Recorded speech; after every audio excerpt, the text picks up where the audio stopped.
Hello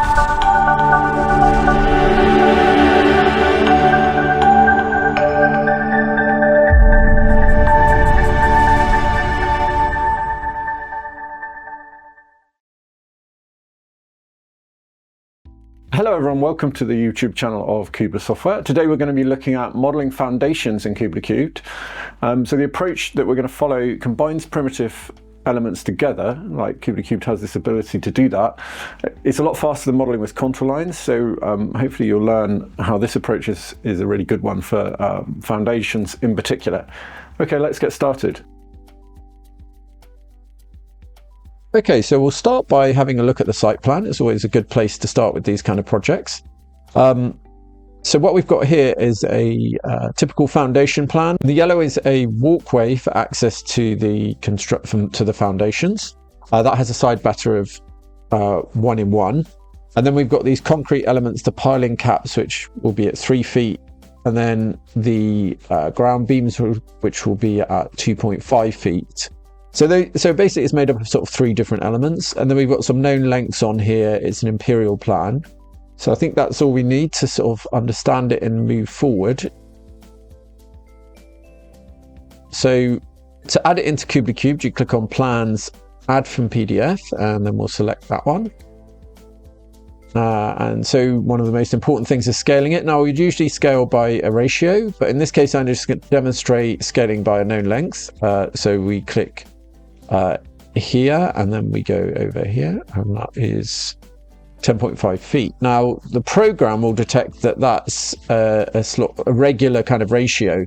What I've selected is 1 inch equals 8.08 feet. There's a slight inaccuracy when you're sort of selecting known lengths, so it suggests 1 inch equals 8 feet, which is probably more likely the true scale of the plan.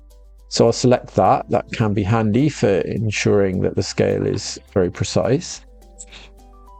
Okay, so it's always good with site plans to use the measure tool. So you press and hold down the M key to measure some known lengths and make sure the plan is scaled satisfactorily. So that's like measuring 10.5. So that's good.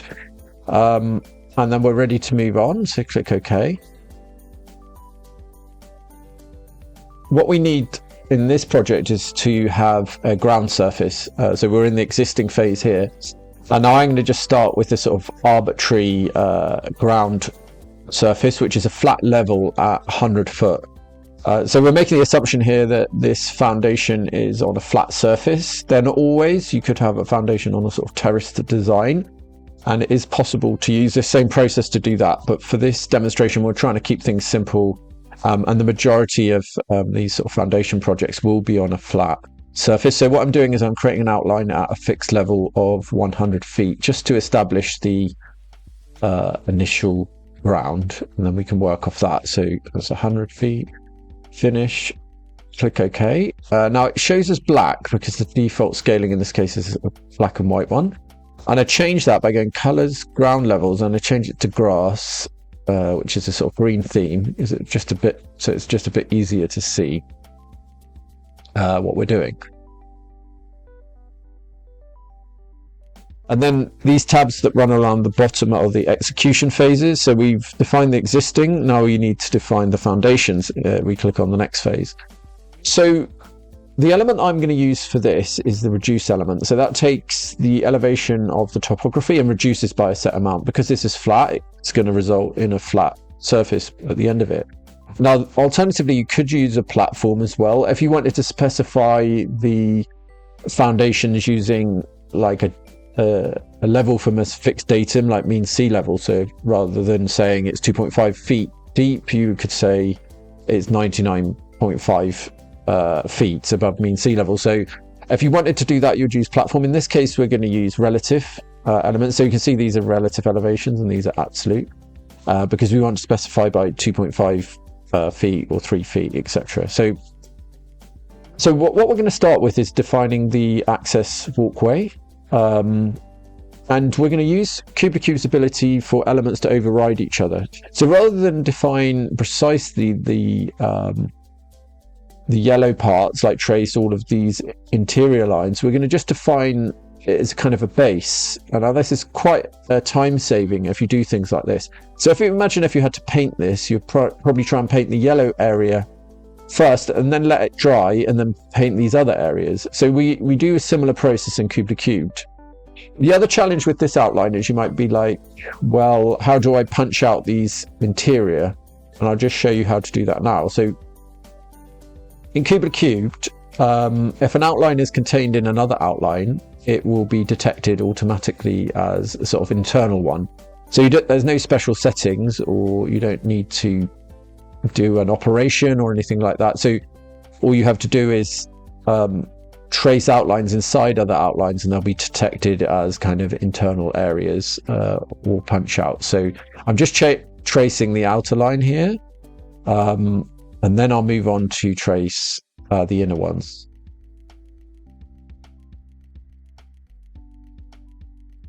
You can also extract the vectors from the PDF, and that can be a real time saver. But in this case, I'm just going to trace them to keep things simple.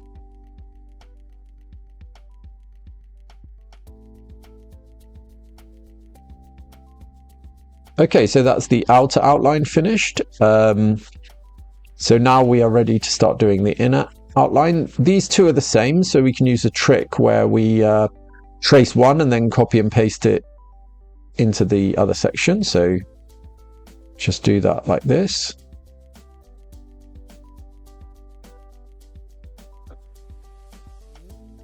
We finish, so Control C, Control V, and then I'll select that and move it across there.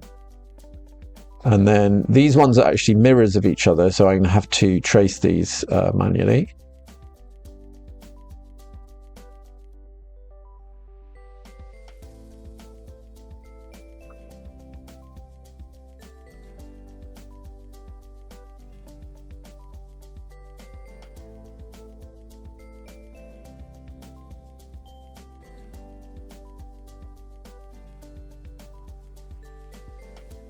Okay, so that's the outline done. I'm ready. I can click finish and OK.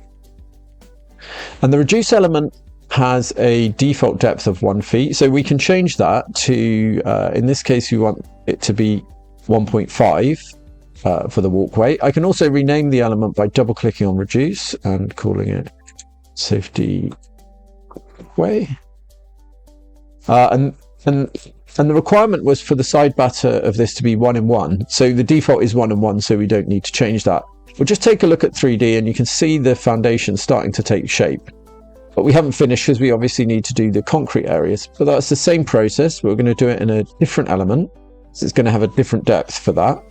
So we click on this one and we're going to define the ground beams with the reduce. Now we could trace these individual sections like this, but actually here again, like because we're overriding it, it's more efficient to try and sort of trace how they would be if they continued through the piling caps. It's just less tracing that you need to do if you do it like this way, with the sort of understanding that subsequent elements are going to override the sections where they intersect. So I made a mistake there. So if you press backspace, it will kind of correct any mistake. So what we need to do in this case is that outer one, and then go next, and then we'll do these inner shapes as well. I can use that copy and paste trick again. So Control C, Control V. I have to do that. Oh, it's a bit. Now these lower ones, I believe, are a slightly different shape.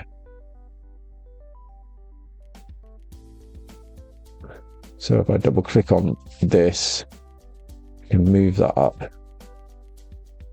Now it's with so much information on the screen at once, it can be a bit confusing. So what you can do is you can actually pop the editor. This is called the takeoff editor. You can pop it into a separate window so you can view just the element that you're working on rather than the line work of other elements. And that can be pretty handy when you're combining a lot of different elements together. So I'm just going to finish this last piece of the ground beam outline.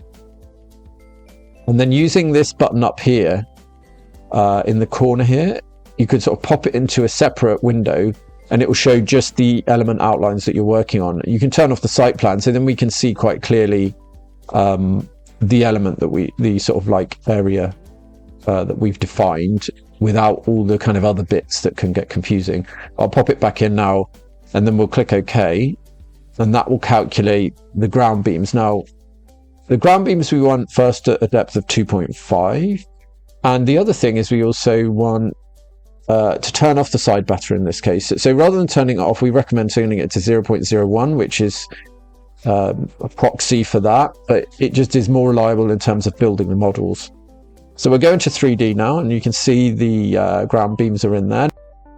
We've done the two components there. So we've got, if we turn the site plans off, so just turn those off, you can see how the foundation's starting to form. We've got these ground beams at 2.5 feet, and you can use the mouse cursor to examine the kind of structure here, so all the topography, and around the sidewalk is actually at 1.5 foot and the ground beams at 2.5 feet, and we're going to do piling caps at 3 feet. So I'll just rename this element before moving forward. This is ground beams. So another way that's kind of useful to understand the interactions between the elements in the same phase is if you turn this shading scheme. So currently we're on cut and fill shading, but you can change it to just a simple element color display, and you can see how like which element is which this way, and you can change the colors. So it'll kind of probably make more sense when we do the final one, which is the piling caps. So I'll just do another reduce element. Actually, before that, I need to turn the site plans back on. Reduce. Now these are all, apart from this one, these are all the same. So I'll trace this first one, and then I'll copy and paste the rest.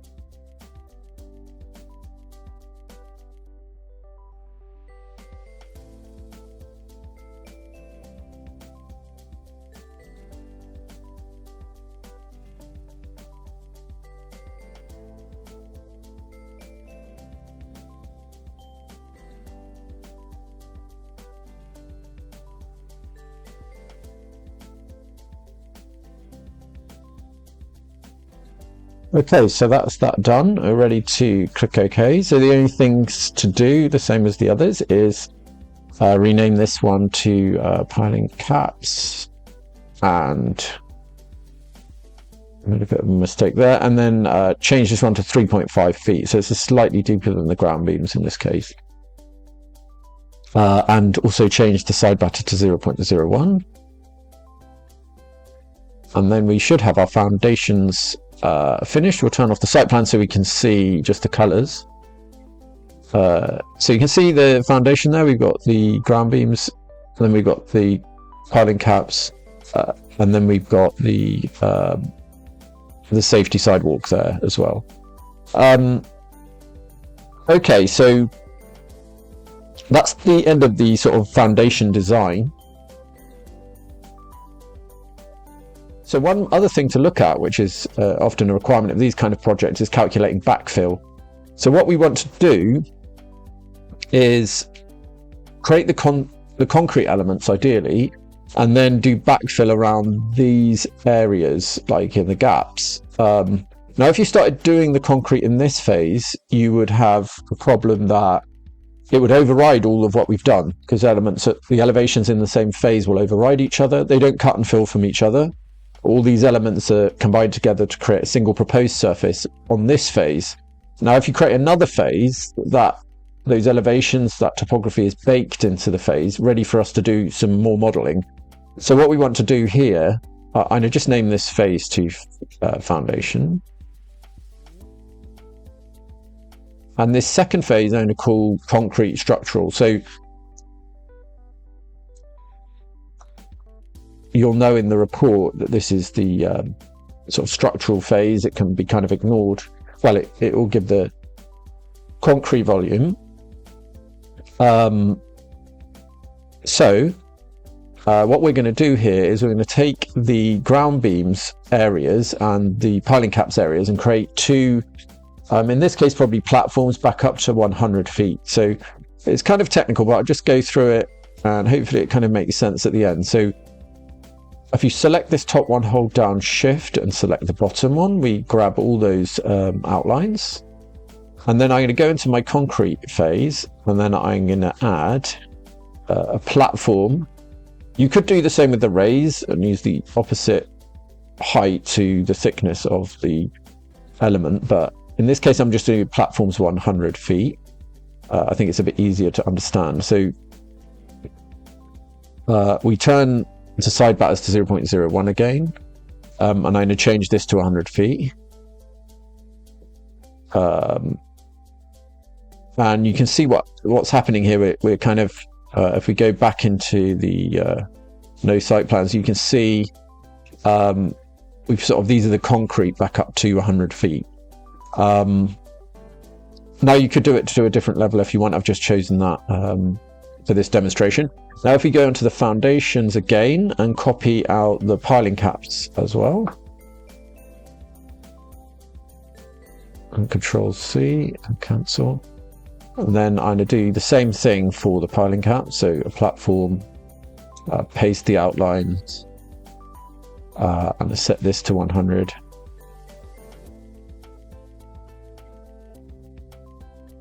And turn off the side batter by setting it to 0.01. Yeah, so this phase contains the concrete elements back up to 100 feet. Now, the reason we're doing this is more to calculate this internal area. Now, again, if we kind of, you could think, well, maybe I can, and you could do this, you could trace an outline around here, and backfill, and also trace this line, and then you could calculate a backfill. You could do that with a platform, so that would work. There's a kind of trick that you can use, which is to take the disturbance area from this phase and use that, export that to CAD, and then import it back into a separate phase at the end. So I'll show you how that works. So basically you go File, Export CAD data. And what you want to do is you turn off all the options. So I'm going to turn off existing. I'm going to just select the foundation one, and then you want this option, which is include cut and fill lines, because it's entirely an excavation. It will be a continuous cut line. So we click OK, and then we'll save that as foundation area disturbance.